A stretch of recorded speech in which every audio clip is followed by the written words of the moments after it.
जब जोंगरी सॉक्योंग को बोलता है कि तुम ऐसा गंदा खाना खाते हो, तो सॉक्योंग बोलता है अभी रुकिए मैं ब्रश करके आता हूँ।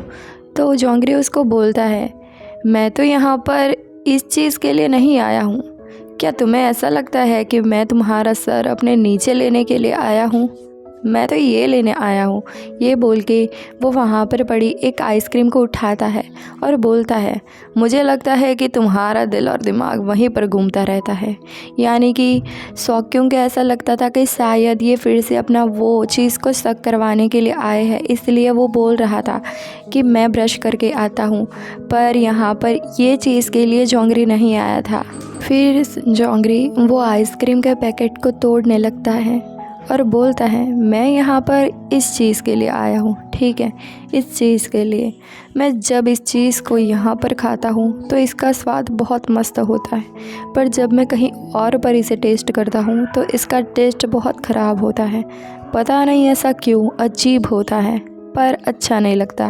पर यहाँ का ये टेस्ट बड़ा अच्छा होता है। इनडायरेक्टली वो सॉक्योंग को बोलना चाहता था कि मैंने जो तुम्हारे साथ किया उसका टेस्ट मुझे बड़ा अच्छा लगा। अभी तक वो दोनों प्रॉपरली उस टाइप का इंटीमेट नहीं हुए हैं। उसके बाद वो बहुत बोल्ड तरीके से उस आइसक्रीम को लिक करने लगता है। तो यहाँ पर इस चीज़ को बड़े गौर से सॉक्योंग देखे जा रहा था, उसकी नज़र उससे हट ही नहीं रही थी।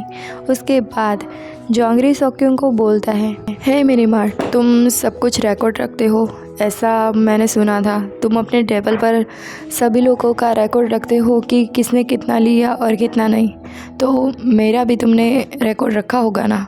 चलो लाओ, लेट मी सी। सॉक्योंग बोलता है हाँ श्योर। फिर वो आइसक्रीम को अपने दांतों के बीच फंसा देता है और चेक करने लगता है कि कितना कितना उधार बाकी है उसका देने को। पर जोंगरी के दांतों के बीच में फंसी इस पिघलती हुई आइसक्रीम को देखकर सॉक्योंग को कुछ हो रहा था। वो बस इसी चीज़ को देखे जा रहा था, घूर घूर के देखे जा रहा था। फिर यहाँ पर जोंगरी चेक करता है तो उसको $23 देने बाकी थे। $4, $40, बहुत कम डॉलर ऐसे थे, लाइक चिल्लर जैसा होता है वैसा ही उसको देने को बाकी था सॉक्योंग को। तो जोंगरी उस नोट को फाड़ लेता है और बाहर जाने लगता है। ये चीज़ को देखकर सॉक्योंग को मन में होता है ऐसा इन्होंने क्यों किया? वैसे उन्होंने मुझे इससे भी कई ज़्यादा पैसे दिए हैं तो मैं उनसे नहीं मांगता, पर ऐसा उन्होंने क्यों किया?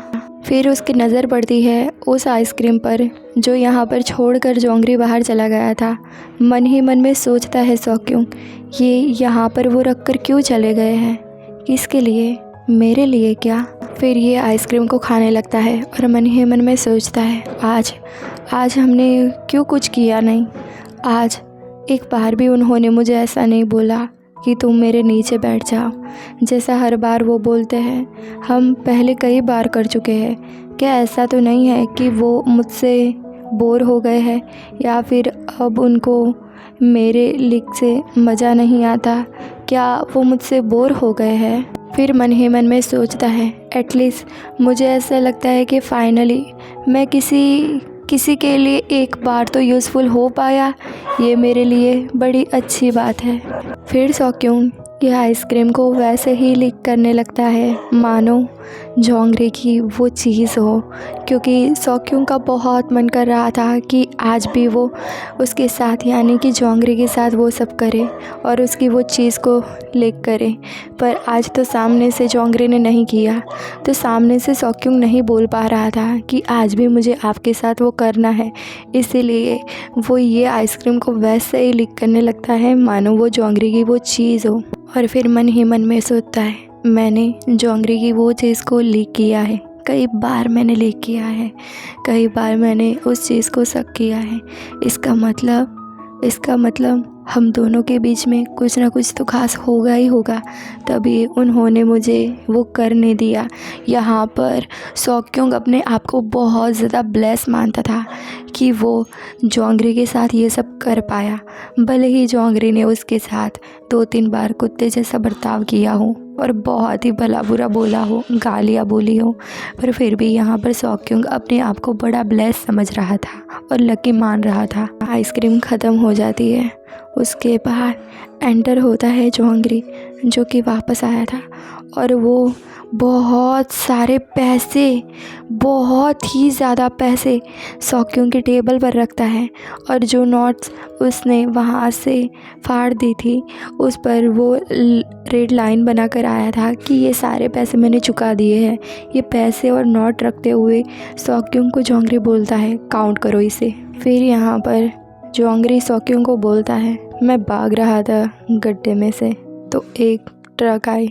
मुझे ऐसा लगा कि मैं मर सकता हूँ, पर चलो मैं बच गया। तो मैंने अब सोचा कि मैं अपना सारा उधार चुका देता हूँ, पर उधार था ही नहीं, क्योंकि उसने बहुत ज़्यादा पैसे पहले भी चुका दिए थे, चुकाए नहीं थे, मदद की थी। और बाकी की ये जो पैसे बहुत सारे लेकर अभी जोंगरी आया है वो भी बहुत ज़्यादा है। लाइक यार कितने ज़्यादा है, इससे तो बहुत कुछ कर सकता है सॉक्योंग। और सॉक्योंग को बोलता है जोंगरी, तुम अब अपना मिनी मार्ट ठीक से चला नहीं पा रहे हो, तो तुम बताओ तुम अपना किराया कैसे चुकाओगे। फिर यहाँ पर सॉक्योंग इतने ज़्यादा पैसे देखकर शॉक हो जाता है। मन ही मन में सोचता है, इतने ज़्यादा पैसे, ये तो मेरे 2 साल के किराया का बकाया है। इतने ज़्यादा पैसे, पर इतने ज़्यादा क्यों ये मुझे दे रहे हैं। जोंगरी बोलता है, ये मुफ्त में आइसक्रीम देने के लिए तुम्हारा बहुत ज़्यादा शुक्रिया था। ये बोलकर वो वहाँ से चला जाता है और इसे देखता रहता है सॉक्योंग। और जाते वक्त सॉक्योंग को जोंगरी बोलता है, गुड बाय सिया। यहाँ पर गुड बाय सुनकर सॉक्योंग को बड़ा अच्छा लगता है। वो स्माइल पास करता है, घर पर आता है। वो आइसक्रीम का वो खाली रैपर भी लेकर आया था और अपने डायरी में वो लिखता है, जोंगरी ने इतने सालों में पहली बार मुझको गुड बाय बोला है। सोचो यार, ये सॉक्योंग कितना पागल होगा, कितना पागलों की तरह जोंगरी को लाइक करता होगा कि उसकी हर एक बात, छोटी छोटी चीज़ अपने पास रखता था। रात के 12 बज गए थे। अब सॉक्योंग एक जगह पर आया था जहाँ पर उसको बुलाया गया था। वहाँ पर बैठा हुआ था एक बूढ़ा आदमी जो कि मवाली टाइप का लग रहा था। वो बोलता है, हे बच्चे। तो सॉक्योंग बोलता है, हाँ हाय। अब पूरा प्लान सॉक्योंग को समझाया जाता है। ये आदमी बोलता है, देखो बच्चे, ये 2 पैकेट आज के लिए वहाँ पर रखने हैं, वहाँ तक आज 2 ही पैकेट पहुँचाने हैं। देखो इस दाहिनी ओर तुम्हें जाना है और वहाँ पर जाकर एक बगीचा आएगा जहाँ पर इकट्ठा करके ये दोनों पैकेट को तुम्हें वहाँ पर काट देना है। उसके बाद नीले स्नैकर्स पहने हुए एक आदमी आएगा, तब तक तुम्हें वहाँ पर खड़ा रहना है। वो आदमी ये 2 पैकेट को उठा नहीं लेता तब तक तुम्हें ख्याल रखना है और छुप कर रहना है। जब वो व्यक्ति ये ले जाए उसके बाद तुम्हें वहाँ से निकल जाना है चुपके से। और याद रखना, काम बहुत ध्यान से होना चाहिए, इतना ध्यान से कि तुम्हारी जान जाए तो जाए। वैसे तुम्हारी जान की कोई कीमत नहीं है, रेड मैंशन में रहने वाले लोगों की कोई कीमत नहीं है, पर अगर काम कर दिया तो तुम अच्छे खासे पैसे कमा सकते हो, तुम्हारा किराया भी चुकता हो सकता है।